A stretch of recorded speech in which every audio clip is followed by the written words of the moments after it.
I call up House Resolution 1128 and ask for its immediate consideration in the House. Clerk will report the title to the resolution.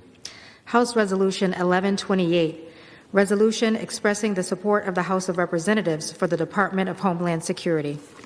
Pursuant to House Resolution 1131, the amendments to the resolution and the preamble printed in the House Report 119-570 are adopted, and the resolution as amended is considered as read. The resolution as amended shall be debatable for 1 hour, equally divided and controlled by the chair and ranking minority member of the Committee on Homeland Security or their respective designees.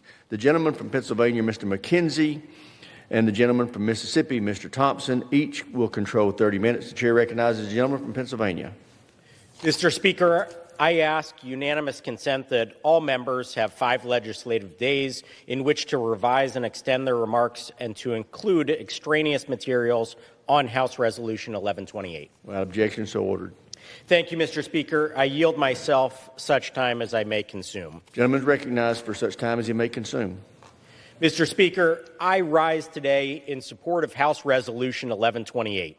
Expressing the support of the House of Representatives for the Department of Homeland Security. As we meet today, tens of thousands of federal workers serving on the front lines of our national security are going unpaid. For over 40 days, the men and women we count on to protect passengers, secure our critical infrastructure, and step up during disasters have gone unpaid. For the third time in 6 months, politics is getting in the way of critical American workers, the pay that they've earned. The impact of these political games isn't theoretical. It's causing real-world impacts each and every day. Over 50,000 federal employees are going without paychecks just at TSA alone. Hundreds of employees have quit. Call-out rates are in the double digits, and those who are able to go to work are stuck managing some of the longest lines that we have seen at U.S. airports. And all of this is happening at a time when our nation is preparing to host major events while experiencing heightened national security risks. We have to do better.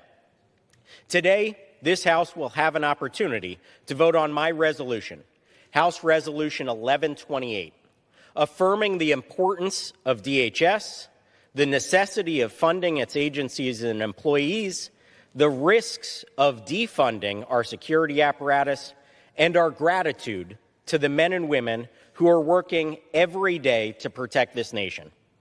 The House has already passed the appropriations bill to fully fund DHS twice, both times with bipartisan support. Now it's time for us to speak with one voice, putting aside politics to thank the members of the Coast Guard, FEMA, TSA, and more who are continuing to do their jobs and keep us safe despite many now going nearly a month and a half without a paycheck. Saying yes to funding does not mean saying no to reform. There are concerns that need to be addressed with respect to certain ICE and CBP operations, and when there are opportunities for positive reform, we should work together to achieve it. That's why the DHS funding bill passed twice by this House already features significant new measures aimed at reducing tensions and improving transparency, including new funding for body cameras, de-escalation training, and the DHS Office of Inspector General. Despite this, in the face of grave terror threats against our nation, some are choosing to politicize our national security and hold paychecks hostage until all of their demands are met. Let me be clear.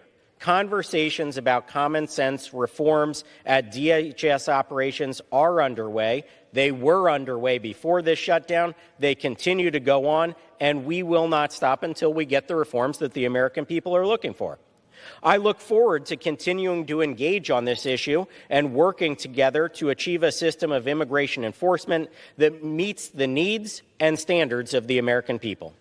But defunding our security apparatus, robbing workers of their paychecks, and creating chaos at our airports across this country does not bring us any closer to achieving those goals. It's time to put the politics aside and get serious. get serious about our national security.